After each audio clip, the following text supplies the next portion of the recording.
Prime Minister Tom Parry with CBC News. Can I ask, did your government's settlement with Omar Khadr come up at any time during your discussions today? No, it did not.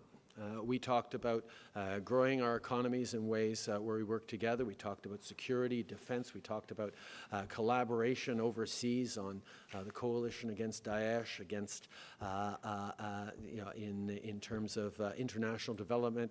We talked about a broad range of things, but that didn't come up.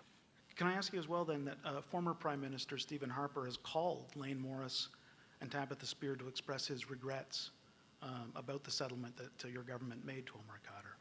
Have you called either of them, and what do you make of a former Prime Minister doing something like this?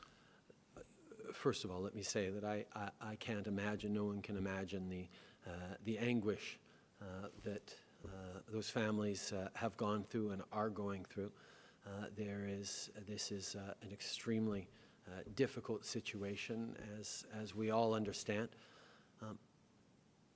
And I understand how Canadians are troubled by this, including by the settlement, as am I. That's why we settled.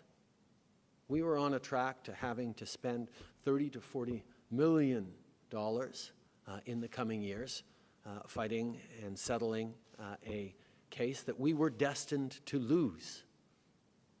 The Supreme Court found that Canadian governments had failed to stand up for fundamental human rights, according to the Charter of Rights and Freedoms. When governments do not protect their citizens' rights, everyone ends up paying. That's the lesson that I certainly hope that this settlement will lead to future governments understanding. You cannot systematically, repeatedly, deliberately ignore charter rights of any citizen.